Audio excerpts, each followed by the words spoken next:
ಒಬ್ಬನೇ ವ್ಯಕ್ತಿ, ಕೈಯಲ್ಲೊಂದು ಬೈಕೋ, ಕಣ್ಣಲ್ಲಿ ಹಿಮಾಲಯದ ದಾರಿ, ಎದೆಯಲ್ಲಿ ಭಕ್ತಿಯ ಜೊತೆಗೆ ಏನನ್ನಾದರೂ ಸಾಧಿಸಲೇಬೇಕೆಂಬ ಛಲ.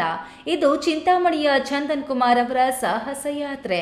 ಕೇವಲ 20 ದಿನಗಳಲ್ಲಿ ದೇಶದ ಉದ್ದಗಲಕ್ಕೂ ಸಂಚರಿಸಿ ಅತ್ಯಂತ ಕಠಿಣ ಹಾದಿಗಳನ್ನು ಕ್ರಮಿಸಿ ಅತಿ ಹೆಚ್ಚು ದೂರದ ಸೋಲೋ ಮೋಟಾರ್ ಸೈಕಲ್ ದಂಡ ಯಾತ್ರೆ ಕೈಗೊಂಡ ಹೆಗ್ಗಳಿಕೆಗೆ ಚಂದನ್ ಪಾತ್ರರಾಗಿದ್ದಾರೆ.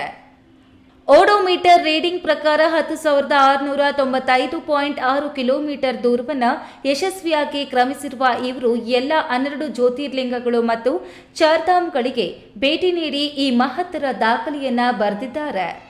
ಇವರ ಈ ಅಪ್ರತಿಮ ಸಾಧನೆಯನ್ನ ಗುರುತಿಸಿ ಇಂಡಿಯಾ ಬುಕ್ ಆಫ್ ರೆಕಾರ್ಡ್ಸ್ ಈಗ ಅಧಿಕೃತ ಮುದ್ರೆ ಒತ್ತಿದೆ. ಇನ್ನು ಈ ಐತಿಹಾಸಿಕ ಸಾಧನೆಯ ಬೆನ್ನಲ್ಲೇ ತಮ್ಮ ಮನದಾಳದ ಮಾತುಗಳನ್ನು ಹಂಚಿಕೊಂಡಿರುವ ಚಂದನ್ ಕುಮಾರ್, ನನ್ನ ಕುಟುಂಬ ಮತ್ತು ಸ್ನೇಹಿತರ ನಿರಂತರ ಬೆಂಬಲವಿಲ್ಲದೆ ಈ ಪ್ರಯಾಣ ಎಂದಿಗೂ ಸಾಧ್ಯವಾಗುತ್ತಿರಲಿಲ್ಲ.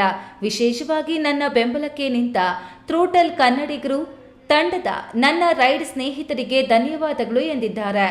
ವಿಶೇಷವಾಗಿ ನನ್ನ ಬೆಂಬಲಕ್ಕೆ ನಿಂತ ಥ್ರೋಟಲ್ ಕನ್ನಡಿಗರು ತಂಡದ ನನ್ನ ರೈಡ್ ಸ್ನೇಹಿತರಿಗೆ ಧನ್ಯವಾದಗಳು ಎಂದಿದ್ದಾರೆ.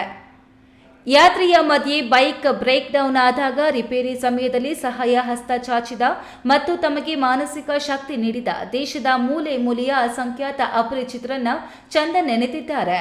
ಈ ರೈಡ್ ಕೇವಲ ದಾಖಲೆಯಷ್ಟೇ ಅಲ್ಲ, ಭಾರತದಾದ್ಯಂತ ಇರುವ ಮಾನವೀಯತೆ, ಸಹೋದರತ್ವ ಮತ್ತು ಮರೆಯಲಾಗದ ನೆನಪುಗಳನ್ನು ತಮಗೆ ಉಡುಗೊರೆಯಾಗಿ ನೀಡಿದೆ ಎಂದು ಭಾವನಾತ್ಮಕರಾಗಿದ್ದಾರೆ. ಕನ್ನಡಿಗನ ಈ ಸಾಹಸಕ್ಕೆ ಈಗ ದೇಶದಾದ್ಯಂತ ಮೆಚ್ಚುಗೆಯ ಮಹಾಪೂರವೇ ಹರಿದು ಬರ್ತಿದೆ. ಸತೀಶ್, ಈ ನ್ಯೂಸ್ ಟಿವಿ, ಕೋಲಾರ.